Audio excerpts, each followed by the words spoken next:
Patna airport ਤੇ ਐਤਵਾਰ ਨੂੰ ਟੇਕ ਆਫ ਤੋਂ ਬਾਅਦ ਸਪਾਈਸ ਜੈਟ ਦੀ ਫਲਾਈਟ ਦੇ ਇੰਜਨ ਦੇ ਵਿੱਚ ਅਚਾਨਕ ਅੱਗ ਲੱਗ ਗਈ। ਫਲਾਈਟ ਨੇ ਸਵੇਰੇ 11:55 ਤੇ ਪਟਨਾ ਤੋਂ ਦਿੱਲੀ ਦੇ ਲਈ ਉਡਾਨ ਭਰੀ ਸੀ, ਪਰ ਉਡਾਨ ਭਰਨ ਦੇ ਕੁਝ ਮਿੰਟਾਂ ਬਾਅਦ ਹੀ ਇੰਜਨ ਤੋਂ ਧੂਆਂ ਨਿਕਲਣ ਲੱਗਾ, ਜਿਸ ਤੋਂ ਬਾਅਦ ਫਲਾਈਟ ਦੇ ਵਿੱਚ ਅਫਰਾ ਤਫਰੀ ਮਚ ਗਈ।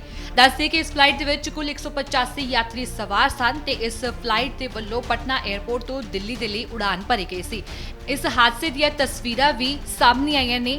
ਕਿਸੇ ਸ਼ਖਸ ਦੇ ਵੱਲੋਂ ਨੀਚੂ ਦੀ ਆਸਮਾਨ ਤੋਂ ਇਸ ਫਲਾਈਟ ਦੀ ਵੀਡੀਓ ਬਣਾਈ ਗਈ ਅਤੇ ਉਸ ਦੇ ਵਿੱਚ ਵੇਖਿਆ ਜਾ ਸਕਦਾ ਹੈ ਕਿ ਇੰਜਨ ਦੇ ਵਿੱਚ ਕੋਈ ਛੋਟਾ ਜਿਹਾ ਧਮਾਕਾ ਹੁੰਦਾ ਹੈ ਤੇ ਉਸ ਦੇ ਵਿੱਚੋਂ ਧੂਆਂ ਨਿਕਲਦਾ ਹੋਇਆ ਵਿਖਾਈ ਦੇ ਰਿਹਾ ਹੈ। ਅਤੇ ਜਦੋਂ ਇੰਜਨ ਦੇ ਵਿੱਚ ਅੱਗ ਲੱਗੀ, ਉਸ ਤੋਂ ਬਾਅਦ ਹੀ ਪਟਨਾ 에ਅਰਪੋਰਟ ਤੇ ਵਾਪਸ ਇਸ ਫਲਾਈਟ ਦੀ ਐਮਰਜੈਂਸੀ ਲੈਂਡਿੰਗ ਕਰਵਾ ਲਈ ਗਈ। ਗਨੀਮਤ ਇਹ ਰਹੀ ਕਿ ਕਿਸੇ ਵੀ ਸ਼ਖਸ ਨੂੰ ਕਿਸੇ ਤਰੀਕੇ ਦਾ ਕੋਈ ਨੁਕਸਾਨ ਨਹੀਂ ਪਹੁੰਚਿਆ ਅਤੇ ਸਾਰੇ 185 ਯਾਤਰੀ ਸੁਰੱਖਿਅਤ ਬਾਹਰ ਕੱਢ ਲਏ ਗਏ। ਜਿਸ ਵੇਲੇ ਐਮਰਜੈਂਸੀ ਲੈਂਡਿੰਗ ਹੋਈ 에ਅਰਪੋਰਟ ਤੇ ਪ੍ਰਸ਼ਾਸਨ ਪਹਿਲਾਂ ਤੋਂ ਹੀ ਅਲਰਟ ਮੋਡ ਤੇ ਸੀ। ਫਾਇਰ ਬ੍ਰਿਗੇਡ ਅਤੇ ਐਂਬੂਲੈਂਸ ਦੀ ਗੱਡੀ ਉੱਥੇ ਪਹਿਲਾਂ ਤੋਂ ਹੀ ਖੜੀ ਸੀ, ਪਰ ਗਨੀਮਤ ਇਹ ਰਹੀ ਕਿ ਸਾਰੇ ਦੇ ਸਾਰੇ ਯਾਤਰੀ ਸੁਰੱਖਿਅਤ ਸਨ। ਫਿਲਹਾਲ ਜਾਂਚ ਤੋਂ ਬਾਅਦ ਹੀ ਪਤਾ ਲੱਗ ਸਕੇਗਾ ਕਿ ਕਿਵੇਂ ਫਲਾਈਟ ਦੇ ਇੰਜਨ ਦੇ ਵਿੱਚ ਇਹ ਅੱਗ ਲੱਗੀ।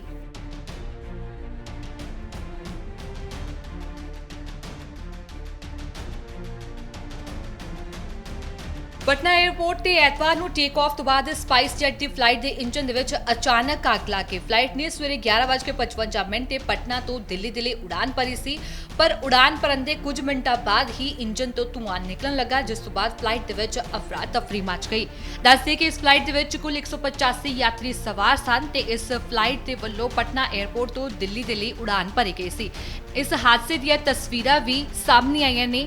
ਕਿਸੇ ਸ਼ਖਸ ਦੇ ਵੱਲੋਂ ਨੀਚੂ ਦੀ ਆਸਮਾਨ ਤੋਂ ਇਸ ਫਲਾਈਟ ਦੀ ਵੀਡੀਓ ਬਣਾਈ ਗਈ ਅਤੇ ਉਸ ਦੇ ਵਿੱਚ ਵੇਖਿਆ ਜਾ ਸਕਦਾ ਹੈ ਕਿ ਇੰਜਨ ਦੇ ਵਿੱਚ ਕੋਈ ਛੋਟਾ ਜਿਹਾ ਧਮਾਕਾ ਹੁੰਦਾ ਹੈ ਤੇ ਉਸ ਦੇ ਵਿੱਚੋਂ ਧੂਆਂ ਨਿਕਲਦਾ ਹੋਇਆ ਵਿਖਾਈ ਦੇ ਰਿਹਾ ਹੈ। ਅਤੇ ਜਦੋਂ ਇੰਜਨ ਦੇ ਵਿੱਚ ਅੱਗ ਲੱਗੀ, ਉਸ ਤੋਂ ਬਾਅਦ ਹੀ ਪਟਨਾ 에ਅਰਪੋਰਟ ਤੇ ਵਾਪਸ ਇਸ ਫਲਾਈਟ ਦੀ ਐਮਰਜੈਂਸੀ ਲੈਂਡਿੰਗ ਕਰਵਾ ਲਈ ਗਈ। ਗਨੀਮਤ ਇਹ ਰਹੀ ਕਿ ਕਿਸੇ ਵੀ ਸ਼ਖਸ ਨੂੰ ਕਿਸੇ ਤਰੀਕੇ ਦਾ ਕੋਈ ਨੁਕਸਾਨ ਨਹੀਂ ਪਹੁੰਚਿਆ ਅਤੇ ਸਾਰੇ 185 ਯਾਤਰੀ ਸੁਰੱਖਿਅਤ ਬਾਹਰ ਕੱਢ ਲਏ ਗਏ। ਜਿਸ ਵੇਲੇ ਐਮਰਜੈਂਸੀ ਲੈਂਡਿੰਗ ਹੋਈ 에ਅਰਪੋਰਟ ਤੇ ਪ੍ਰਸ਼ਾਸਨ ਪਹਿਲਾਂ ਤੋਂ ਹੀ ਅਲਰਟ ਮੋਡ ਤੇ ਸੀ। ਫਾਇਰ ਬ੍ਰਿਗੇਡ ਅਤੇ ਐਂਬੂਲੈਂਸ ਦੀ ਗੱਡੀ ਉੱਥੇ ਪਹਿਲਾਂ ਤੋਂ ਹੀ ਖੜੀ ਸੀ, ਪਰ ਗਨੀਮਤ ਇਹ ਰਹੀ ਕਿ ਸਾਰੇ ਦੇ ਸਾਰੇ ਯਾਤਰੀ ਸੁਰੱਖਿਅਤ ਸਨ। ਫਿਲਹਾਲ ਜਾਂਚ ਤੋਂ ਬਾਅਦ ਹੀ ਪਤਾ ਲੱਗ ਸਕੇਗਾ ਕਿ ਕਿਵੇਂ ਫਲਾਈਟ ਦੇ ਇੰਜਨ ਦੇ ਵਿੱਚ ਇਹ ਅੱਗ ਲੱਗੀ। Bureau report, Dainik Savera TV.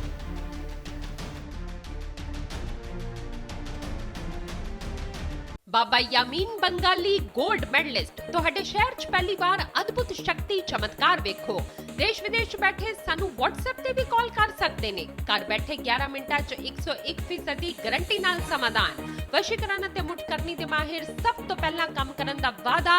ਨੌਕਰੀ, ਪ੍ਰਮੋਸ਼ਨ, ਕਾਰੋਬਾਰ 'ਚ ਪਰੇਸ਼ਾਨੀ, ਘਰ 'ਚ ਝਗੜਾ, ਬਰਕਤ, ਔਲਾਦ ਕਹਿਣੇ ਤੋਂ ਬਾਹਰ ਹੋਣਾ, ਕੋਰਟ ਕੇਸ, ਤਲਾਕ, ਪ੍ਰਾਪਰਟੀ ਡਿਸਪਿਊਟ, ਗੁਪਤ ਰੋਗ, ਪੁਰਾਣਾ ਦਰਦ, ਪਤੀ ਪਤਨੀ ਚੰਬਨ, ਜਾਦੂ ਟੋਣਾ, ਮਨਮੋੜੀ ਵਸ਼ੀਕਰਨ ਕਰਵਾਉਣਾ ਜਾਂ ਤੁੜਵਾਉਣਾ, ਸੌਤਨ ਦੁਸ਼ਮਣ ਤੋਂ ਛੁਟਕਾਰਾ, ਸਦਾ ਲਈ ਰੁੱਸੇ ਨੂੰ ਮਨਾਉਣਾ, ਪਿਆਰ ਮੁਹੱਬਤ। ਬਾਬਾ ਯਾਮੀਨ ਬੰਗਾਲੀ 96 435 032 21।